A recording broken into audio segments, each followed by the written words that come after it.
Bună lume! Astăzi v-am pregătit un bucol.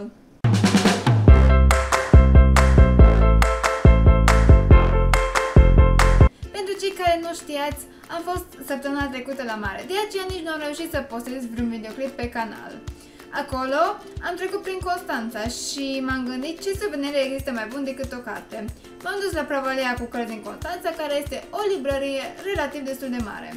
Din păcate nu aveau cărți în engleză, ceea ce căutam eu de fapt acolo, așa că a trebuit să merg la Cărturești în mall, unde acesta era doar un stand, dar totuși am reușit să procur ceva.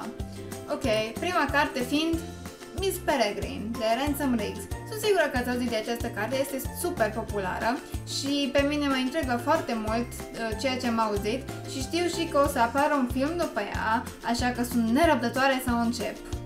Dar bineînțeles nu puteam să iau doar o carte în română și să plec, așa că mi-am luat și două carticele în engleză și iubesc formatul ăsta, sunt atât de elegante. Dar bineînțeles nu mi-am luat cartițele doar pentru format. Una este de... stați o secundă, deci asta este de Oscar Wilde și o să apropiu ca să vedeți titlul, ca să nu-l stâlcesc din greșeală. Și cealaltă este de frații Grimm, așa. Amândouă sunt în jur de 50 de pagini, deci o să fie ușor de citit. Mai departe, când am ajuns acasă, m-am gândit să dau o vizită rapidă în Cluj ca să pot să-mi procur alte cărți în engleză. Așa că am fost la Cărturești la mall și mi-am luat Stardust de Neil Gaiman. Pentru cei care nu știu, Neil Gaiman este autorul meu preferat, așa că să-mi iau încă o carte de el nu este o mare surpriză.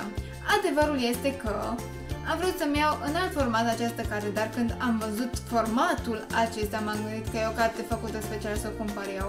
Adică, nu știu dacă vouă vi se pare, dar pare un jurnal oarecum datorită marginilor, care le are și pe spate, așa. Dar și capsei acesteia, care ar putea fi desfăcute dacă ar fi un jurnal, pentru că este o carte, nu un jurnal. Dar mi-a plăcut super mult, așa că m-am gândit să o am, pentru că o să arate bine în bibliotecă. Dar bineînțeles o să o și citesc la un moment dat.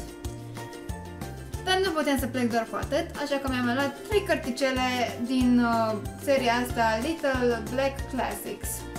Și aici m-am uitat și după titlu și după autori, una fiind de Dante, și o să apropiu din nou ca să vedeți titlul. Apoi de Charles Darwin și ultima de Hans Christian Andersen. A picat ceva. Acestea fiind tot în jur de 50 de pagini. Deci o să le citesc ușor și o să încerc să le port cu mine, ca în cazul în care mă plictisesc sau dau de o situație care, nu știu, cum ar fi să stau la doctor sau ceva, o să fie ușor de citit, tocmai din cauza numărului mic de pagini. Și odată ce o să le termin, o să vă spun care dintre ele mi-a plăcut cel mai mult și dacă merită achiziționate sau nu. Acestea fiind spuse, vă mai aștept în continuare pe canalul meu și sper că v-a plăcut. Și întrebarea din acest videoclip o să fie: ce carte ați achiziționat voi recent? Lăsați în comentariu acest răspuns. Pa, pa!